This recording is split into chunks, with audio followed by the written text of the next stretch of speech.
Alright, welcome back to another Unreal Engine 5 tutorial, and today we are going to be discussing everything about materials. Materials are essentially the surfaces that exist inside of your world. So for example, here's a small little custom material that I kind of built, but any of these, for example, like the grass here is a material, the way the grass looks here is a material, this is a material, for example. Those are landscape blends, so they're a different type of material, but nonetheless they are material. And today we're going to learn the bare bones basics of a base material. This video will not cover material instances, that will be covered in a separate video. So to begin with here, the very first thing I think anybody should do when they are creating materials is to create a materials folder. I'm going to go ahead and delete this block here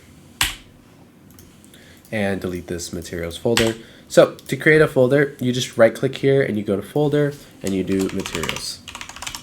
And this really helps keep things nice and organized, so that way everybody who's viewing your project or working with your project or even yourself knows where all your custom materials are.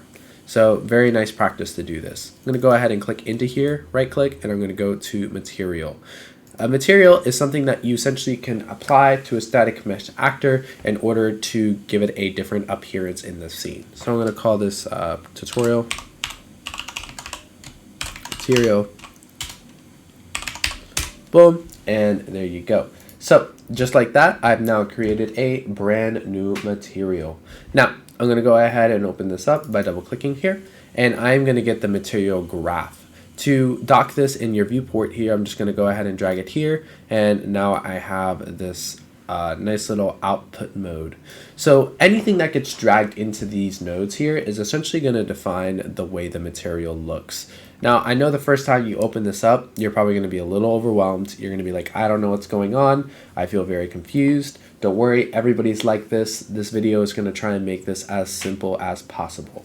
So the very first thing you probably need to know is how to create a node. To create a node, you're going to right click on the mouse and essentially select any of the various nodes that pop up. For right now, I'm going to go ahead and do a constant 3 vector. So this right here is a constant 3 vector. You can also get this by holding 3 on your keyboard and clicking on the keyboard, and the same thing will pop up. I'm going to go ahead and drag this into the base color here, and I'm going to go ahead and double click on this. So if you're not aware, every single color that exists kind of in your computer program for the most part is composed of 3 primary colors, and that's going to be red, green, and blue. Red, right here, this number, determines how much red you want in a specific texture, or excuse me, a specific material. So if I do 1 here, that's going to be fully red. If I do 1 for green, that's going to be all green and now no red. And if I do all blue here, that's going to be all blue and no green, if I have 0 here. And here is a color wheel that kind of does everything that you can see here in between. So if I wanted, a mixture of this, for example, this color right here is going to be about 33% red, 99% green, and 100% blue, and it creates this nice blend of all of those 3 colors. And essentially, this can now be your base color, which defines the overall color of the object. The next one is going to be the metalness or the metallic. This determines how metal-like, for lack of better words, your material is going to look. Essentially, to do this, you're going to want to grab a constant 1 here. Excuse me, constant 1. Boom. And you can come here and you can drag this into the metallic. And essentially, you can kind of manipulate these properties here. And as you can see, it has a little bit more reflectiveness and a little bit more shine here. And then when I go back down to 0, it has none of those properties here. This takes a number between 0 and 1.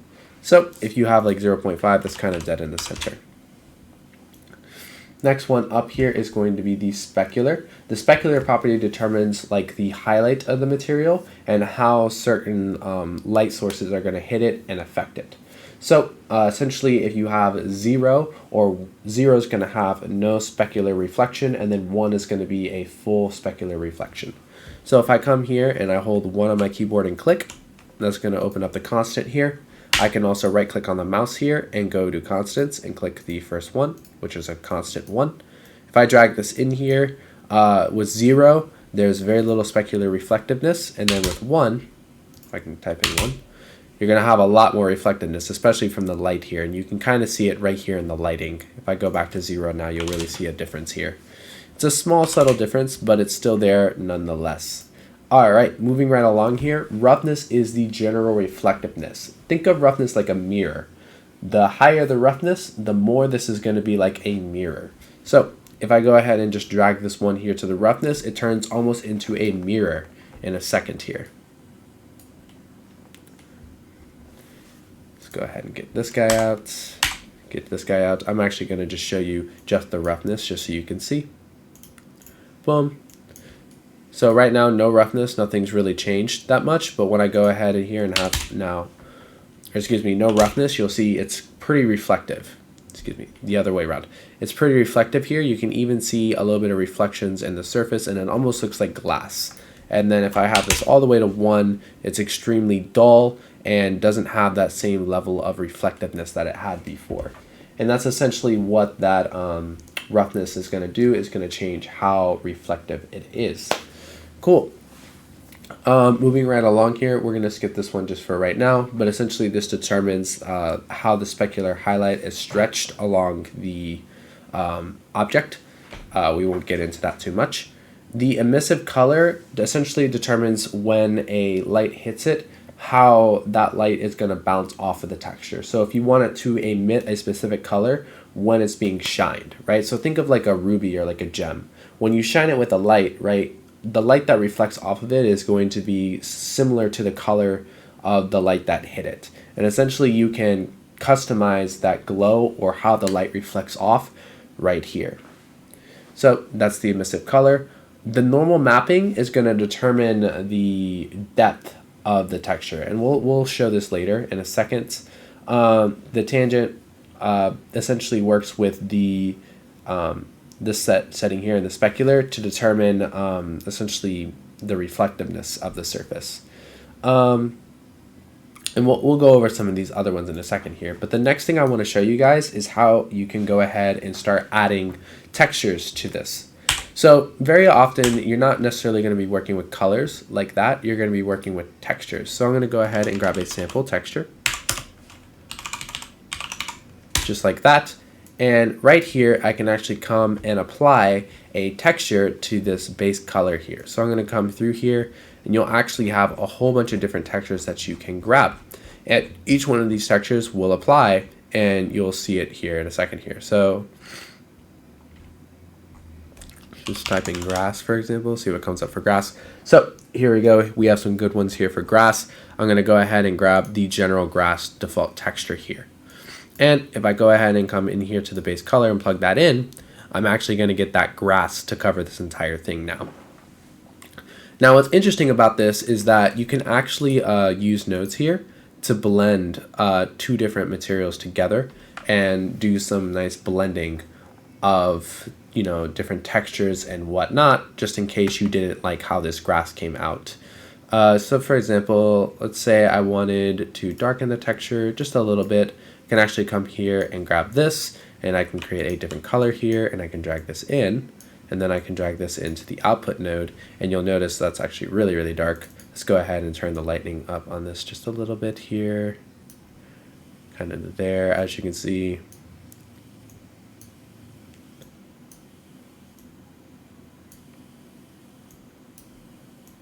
This to be a little bit greener as well. Too much, it's overriding the color too much. Yeah, so kind of like maybe I wanted that color to be right there. Maybe I want this grass to be red.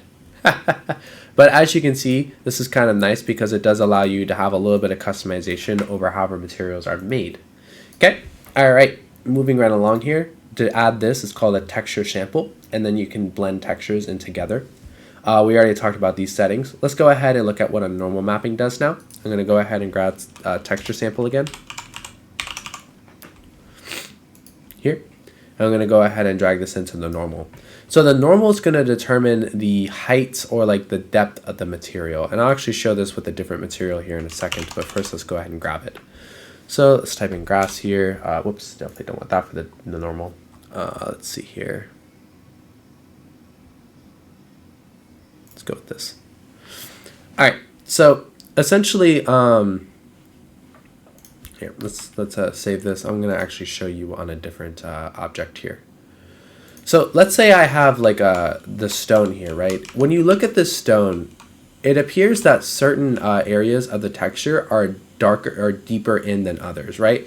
There appears to be like a roughness almost, or like a general like it looks like right here, for example, where my cursor is, that there's an indent in that rock, and that there's it comes out, and then there's no longer an indent here.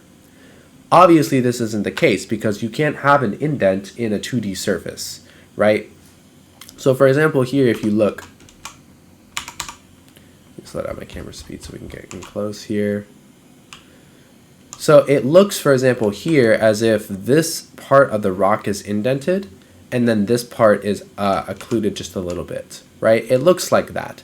However, reality is that you can't really indent a texture, right? This isn't really indented. What's actually happened is you've actually taken certain red, green, and blue elements when you mix these two together out of this texture here to make it look like there's indentation. So it's an optical illusion. This is actually just a darker part of the texture, which makes it appear that certain other elements of this texture are popping out more. And that is what your normal mapping does. It kind of adds what I like to call depth, right? So as you can see here, this is obviously completely flat, but these nice little indentations where it kind of gets darker and lighter, essentially they took the base material, which was this nice little white color here, and they essentially applied this normal mapping and probably a roughness mapping as well to darken certain areas to make it look like essentially there's some more depth here. So that's what the normal mapping does. It adds depth to your texture.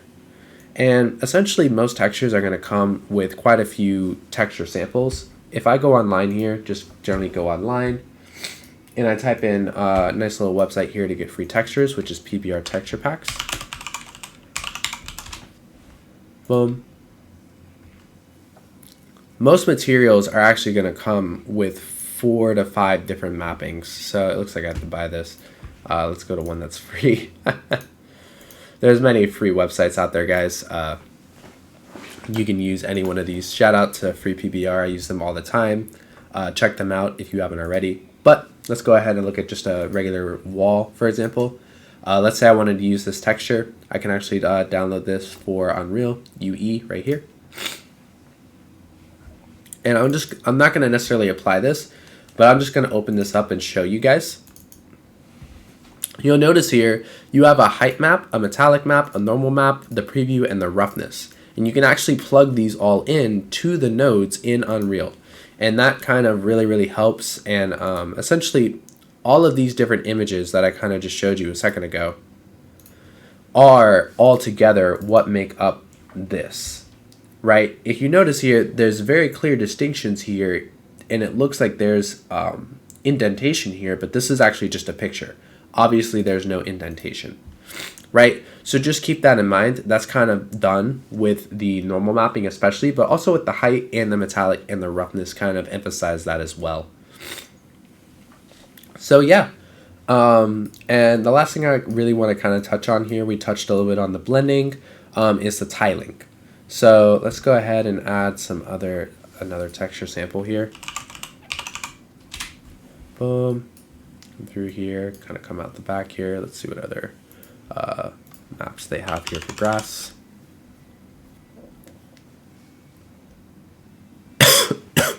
Excuse me.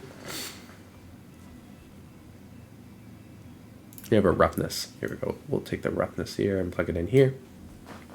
Boom. Made it a little bit shinier. I would actually probably blend that a little bit. Actually, let's make that a little bit darker. All right, cool. So let's go ahead and just for sake of argument here, I'm going to go ahead and save this and show you the last thing of our material today, which is tiling. Let's say I create a nice big cube here, right? It's very long, very big, just like so, right?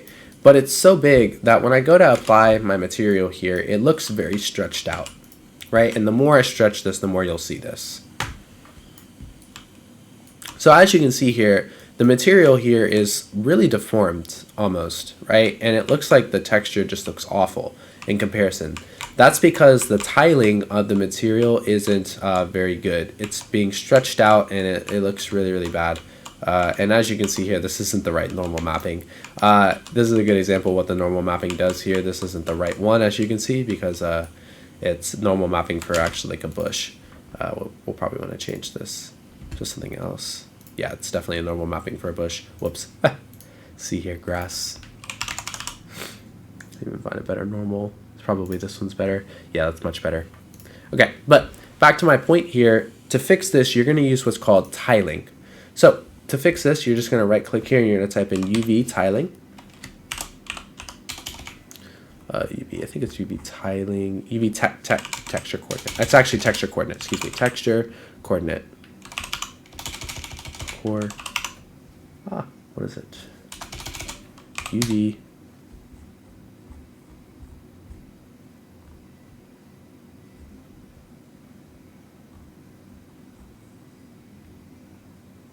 Where is it? Here, let me pull up a different material real quick. Excuse me, guys. Just forgot what it's called. Give me 30 seconds here. Material. It is called texture coord. This guy right here. You want this. Okay, so back to my material here. Texture coordinate. There we go. My mistake, guys. This right here is what's going to determine the tiling. And there's actually a nice little way you can do this. You can actually create a multiply node, and you'll see why later. And what you're going to do is you're going to drag this in here, and then you're going to drag this to a scalar value here. And then you're going to drag this into the UV nodes right in here. And essentially, this is now going to take the tiling of your node here and essentially change it. So as you can see here, I can change how the tiling works and how often this is tiled. Because essentially what happens when a texture is applied, let's go back to our third person map. Essentially, this texture, when it's applied, is made into essentially small little squares, right? And then the picture is then put on those squares.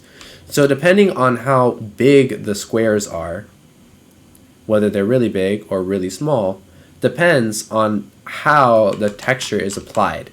And you can change the size of the squares here. So if I change this to like 20, for example, we should actually get, you can actually see each one of these is now duplicated much less. So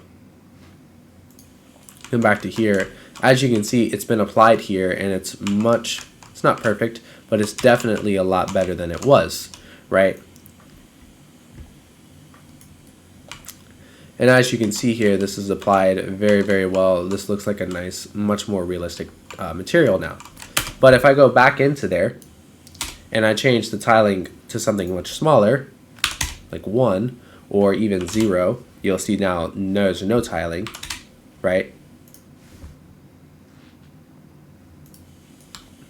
I get a much different look. It looks like the grass is much more stretched out now, much more deformed, right? And essentially this is all due to how things are tiled. So that's essentially what tiling does. It's a pretty important one to know. And this is probably one of the best ways to do it, is to have uniform squares here. You can also change the horizontal and the vertical tiling. So let's say you wanted like rectangles instead of squares. You could change this to like 0.5, and then you could change this to like, I don't know, 10, for example. This would kind of up everything. So now if it started to get stretched in a little bit, it wouldn't become so compressed, because it's now tiling based on rectangles instead of squares. And that's a little bit better, but obviously, you know, not great. But yeah, this is essentially kind of like how this works, and you can kind of use this to manipulate stuff. I recommend you keep this at 1,1 to be squares, and then you manipulate this value to change the tiling. All right, guys, that's pretty much it for this tutorial. That was a pretty good in-depth look at how materials work. If you have any questions on this topic, again, today we just kind of scratched the bare bones surface of it. Later I'm going to create a video talking about material instances as well. That's very important, but you know, this was just kind of an introductory course. So if you had any questions, comments, or concerns, please leave a comment, and I will see you all in the next one.